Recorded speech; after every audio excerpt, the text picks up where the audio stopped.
This graph illustrates what happens when we randomly select stocks and put that into a portfolio. So if we start with only one stock in the portfolio's risk measured by the standard deviation is about 35% on average. As we add more randomly selected stocks into the portfolio, we can see the portfolio's risk is reduced. So the graph, the horizontal axis is the number of randomly selected stocks in the portfolio, and the vertical axis is the standard deviation of the portfolio. So as we see, when we add more randomly selected stocks into the portfolio's risk or the standard deviation is gradually reduced. However, it's reduced only to a certain level. We can tell on the graph that the standard deviation of the portfolio reduced to about 20.4%. And then doesn't matter how many more stocks we add to the portfolio, we just cannot reduce the portfolio standard deviation any further. So the graph shows that the portfolio risk converges to about 20.4%.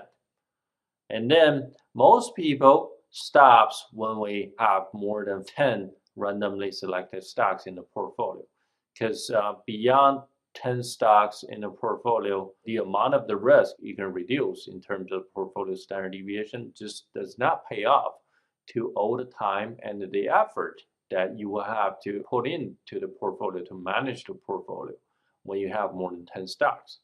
So a lot of people stop around at 10 stocks in the portfolio. And if we're an institution, we have many managers, analysts, then we can afford to have more stocks in the portfolio. But even that, the portfolio standard deviation is not reduced by much.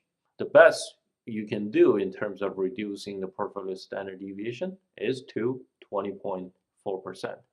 Now, so clearly from this graph, we see that some of the risk measured by the portfolio's standard deviation can be reduced by having a diversified portfolio.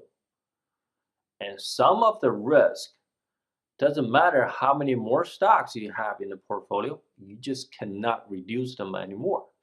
So we say the amount of the risk that we can reduce in the portfolio by using diversification, we call it the diversifiable risk.